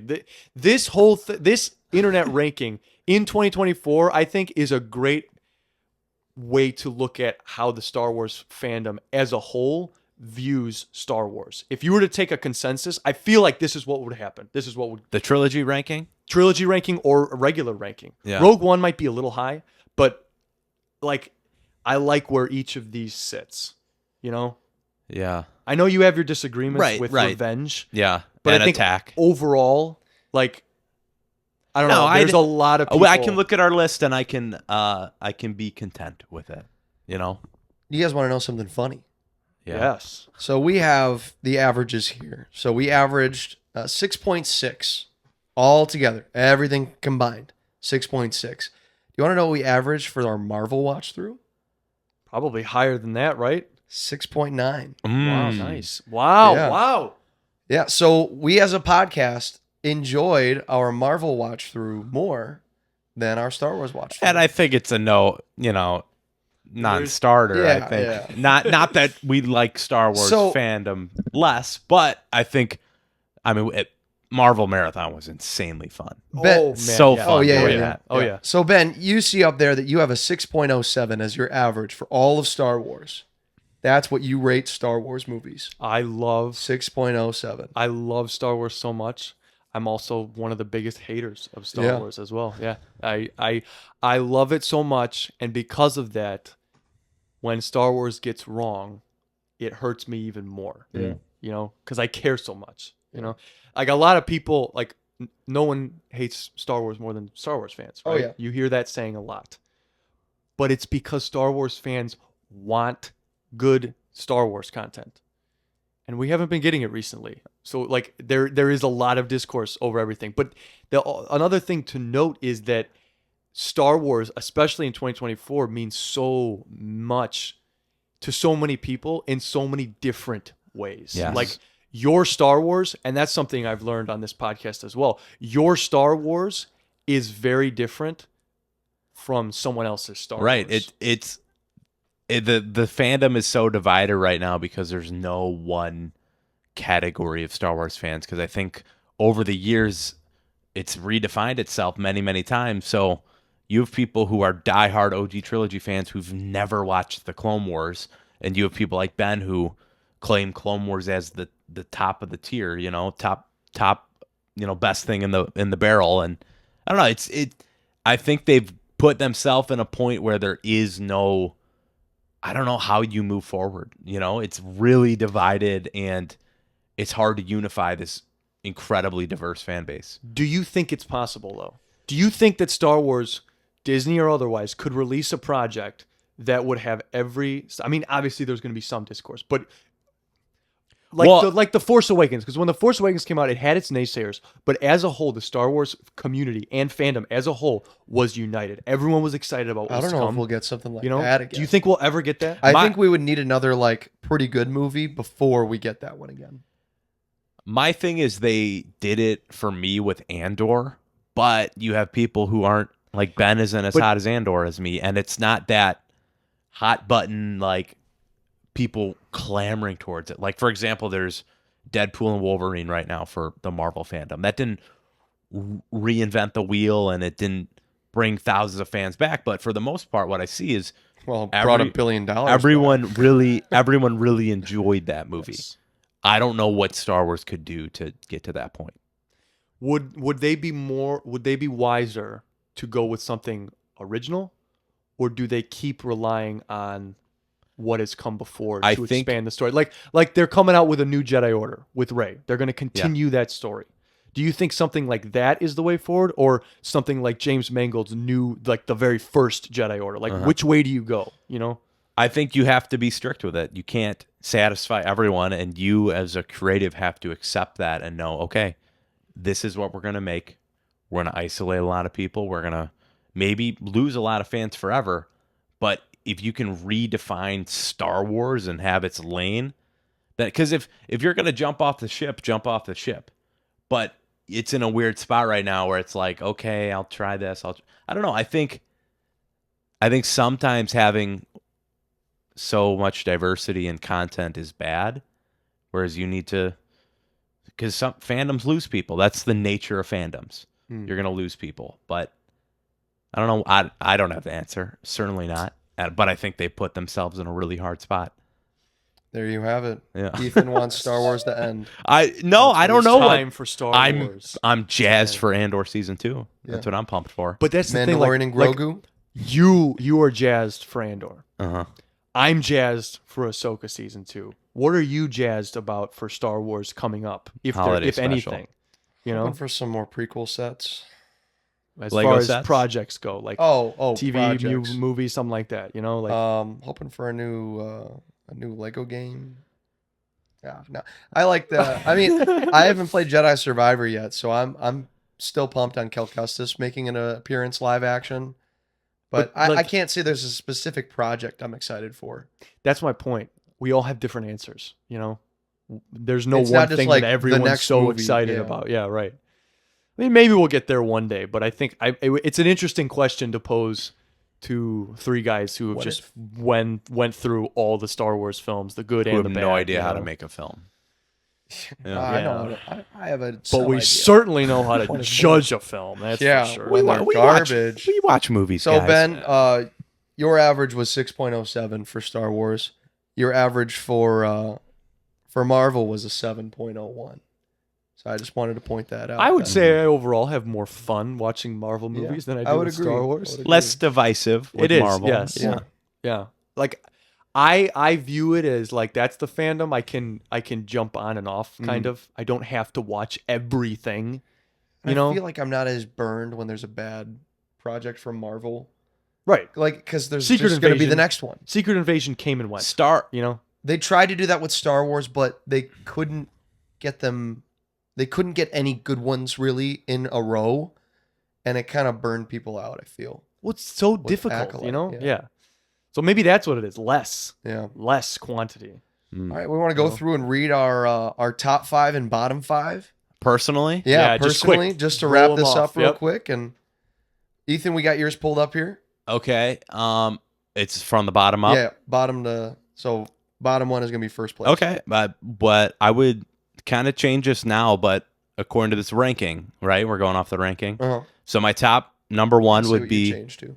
Empire Strikes Back. I would flip that now. I would put A New Hope as number one. All right. But the ranking right now reads Empire Strikes Back. Then I got A New Hope. Then I got Rogue One at number 3. And then I got Return of the Jedi. And then I got 9.4. Revenge of the Sith. Okay, good. So then Ooh, I you would could change that, yeah. I would change that too. So I would put the OG trilogy would be my top 3. Order you can shuffle, depends on the day, but I'd go A New Hope, I'd go Empire, and then I'd go Return. So in release order, I'd go, and then I'd go Rogue One, and then Revenge of the Sith. But If you wanted to fight me, I would put Revenge of the Sith above Rogue One. I'm not diehard on that. I think there's a lot to love in Revenge of the Sith. So yeah, as you can see, OG trilogy is what I was born and raised on, and it, like Ben said, it holds up to me. Yeah. Absolutely, it does. All right. Who's next? You want to throw mine up there. All right, Ben, go for it. Averaged out for the top 5. Keep in mind your 3rd, 4th, and 5th are tied at 9. Oh Dang, wow, Ben! Wow. Look at Ben giving out the solid numbers. I don't. So that's again, I don't rate. I don't go decimal places. I go 9, 9.5, 10. He's better than us, guys. That's not what I'm saying. Yes, that's not what I'm it saying. is. At It all. is. At all. It's It's okay. It's okay You that wanna you're put better than us. words in my mouth. You know, I you did. can't do that. So I have right now what the ranking says is Attack of the Clones, Return of the Jedi, and A New Hope as 4, 5, or 5, 4, 3. And I like that. I like that a lot. I think Return of the Jedi and A New Hope are both better than Attack of the Clones. And I also think A New Hope is better than Return of the Jedi. I like where that stands right there. Number 2 is Empire, and number 1 is definitely Revenge of the Sith. So it goes 9, 9, 9, and then Empire is 9.5, and Revenge of the Sith is a 10. It's the only Star Wars film that I have 0 issue with. Wow. I have 0 bad things to say Yeah. about that. And a lot of that is blind. You know, it's the movie I grew up watching the most out of like any film ever. If I had Letterboxd when I was, 4 and up, it would be crazy. That would be my most watched film. Definitely. Yeah. Definitely. So, but there's a lot of nostalgia. That's what I grew up. I mean, I also grew up on the original trilogy, Yeah. but Yeah. Clone Wars helped Revenge be number 1 for sure. Ben, did you mean to have your average for original trilogy and prequel trilogy to be 9.17? Like to tie, so that you don't have to say which one you like more? Huh. Yes, I did. You are Wow. so Ben, you're thinking- wild. Didn't- Ben. You're thinking on quadrant. I did not. Oh, I didn't know. I did not even know that. That's actually really cool. So you truly love original trilogy and prequel trilogy the same. Like I said from the beginning, I am a George Lucas Star Wars fan first and foremost, and everything else after that is kind of All right. All right. just okay. Okay, buddy. Boom. Anyway, for me, number 1. These are pretty solid for me. I would say that this ranking is what I would pretty much go with here. Is Revenge of the Sith, the only 10 I've given out on the podcast so far. Did I give Logan a 10? No. No, I didn't. No. No Marvel movie was a 10. No Marvel movie. That's right. A New Hope, 9.7. Empire Strikes Back, 9.6. Rogue One, 9.4. Attack of the Clones, 9.2 in 5th place. Return of the Jedi, I wasn't too fond of. I'm the only one who didn't put it in the top 5.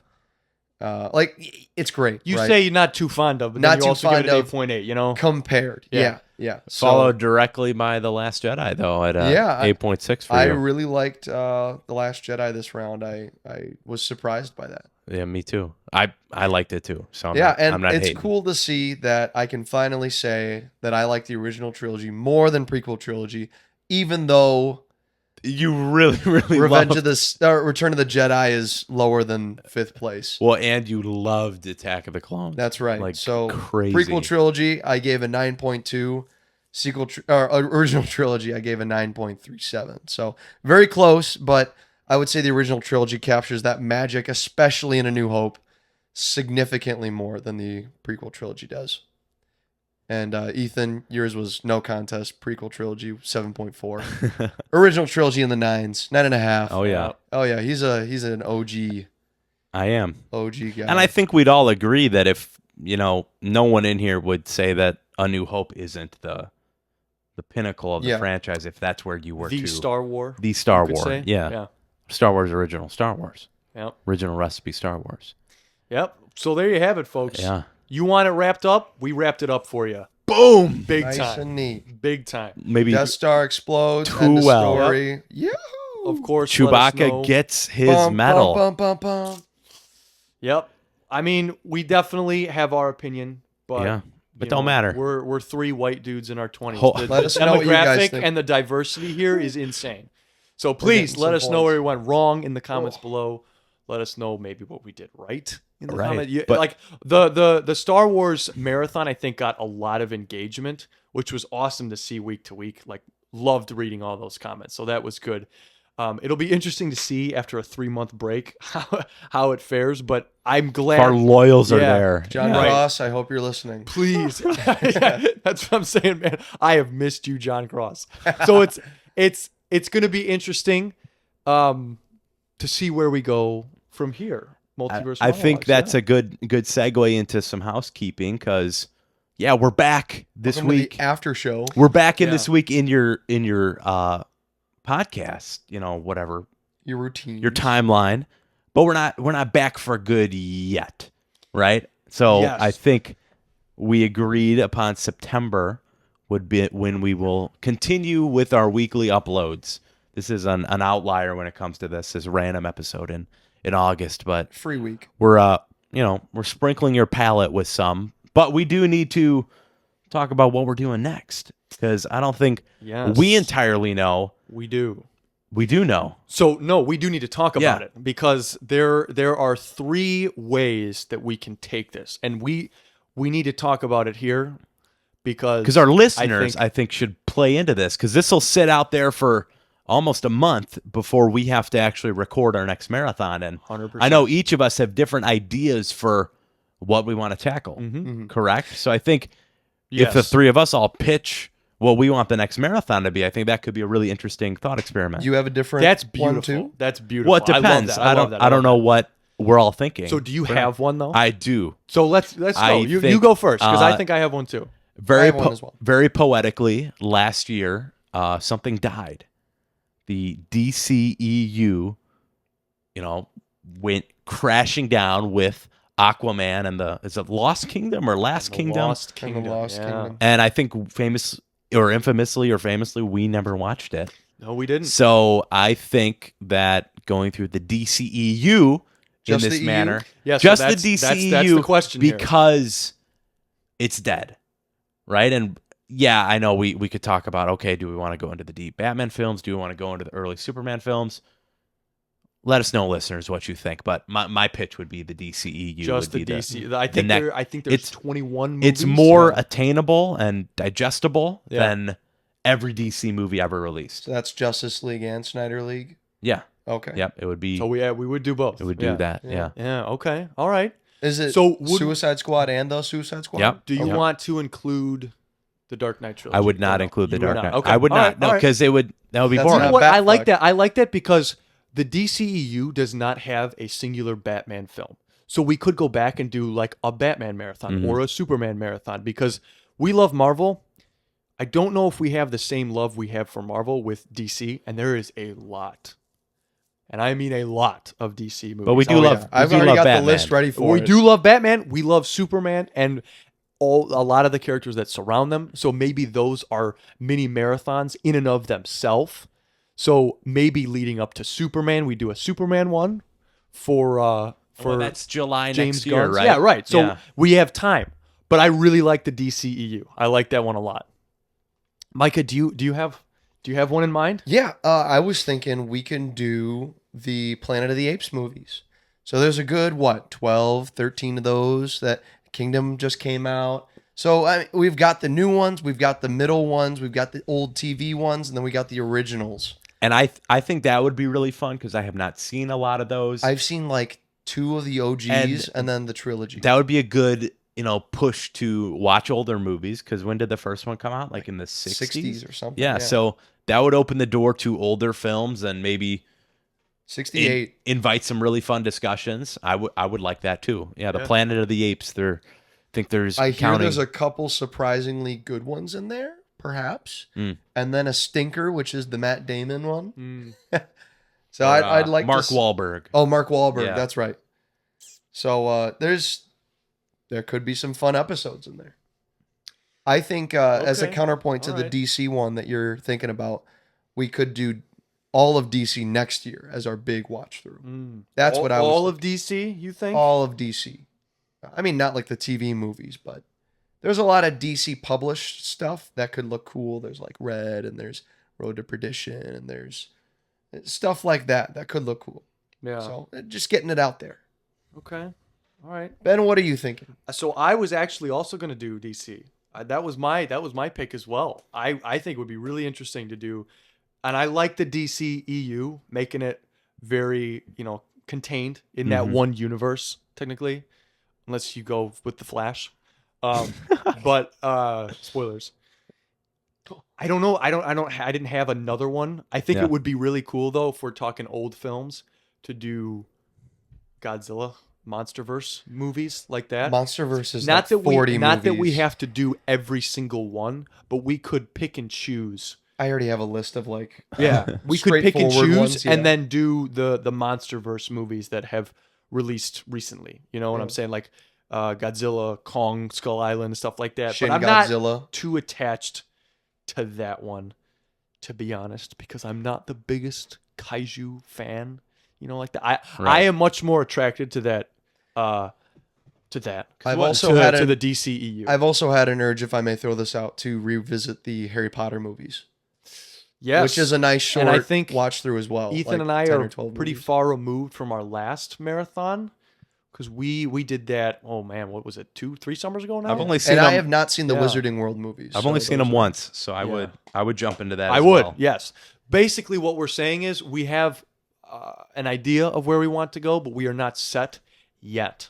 So we'll probably release something very small announcing what it is for the next marathon definitively, but the word is not out yet. And maybe this will be a segment, a short video on its own, so that you're not waiting through the Star Wars wrap-up podcast. Maybe we'll do both. Maybe we'll do both. yeah. Exactly. So, but that's the thing. We're still waiting on where to go in the future. And I think, personally, the DCEU would be pretty fun to do. I think the Planet of the Apes movies would be pretty fun. I See, already borrowed see- them from my aunt. So See I mean, that though, I'm a little like, ooh, I don't really know if I want to sit through 7 really old, bad movies. Haven't seen them. Can't judge it yet. I like but- how he is Critical of that, but cautious on Planet of the Apes, but brings forward Godzilla, where there are that which one is the main fittingly, Godzillas. that one is fittingly cringe, and we could have a few good laughs at that. But I feel like the Planet of the Apes movies take themselves very seriously.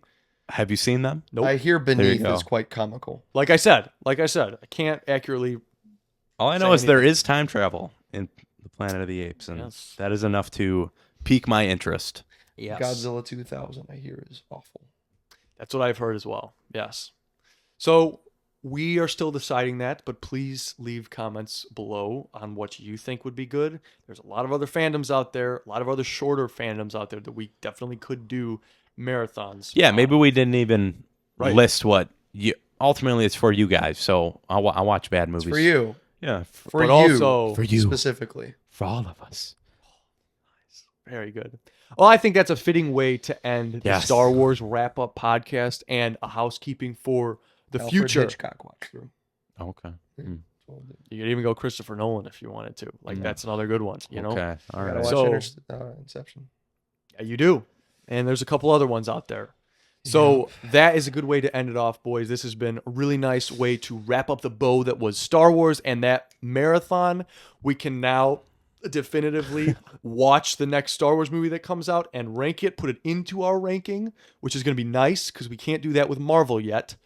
I mean, that's also another avenue we could go down as well. But we're kind of saving that for the Secret Wars and the pivoted, now planned Doomsday instead of Kang's Dynasty. So we will see when we want to start that one up. Or maybe we just won't do anything and we're gone for good. you Yeah, know, maybe from- we're out, guys. Maybe we'll retire because you stopped watching John Cross. But we needed to get this Star Wars wrap up done. We needed to get it done for housekeeping issues, Yes. if only. And it was good to just get back in the saddle and get in front of the This mics. was fun. It was. This was I love so it. much I fun. I missed missed- it. Yeah, big time. It is good to be back. Don't cry. Don't cry, Micah. So with that, we'll end it there. This is Ben Rayside. This is Ray Skywalker. I was gonna do that. Oh. This is now it's gonna sound stupid when I say it. This is Micah Skywalker. Oh, there you go. And This is Red Leader. we are signing off. We hope you have an absolutely fantastic day. And remember, may the Force be with you always.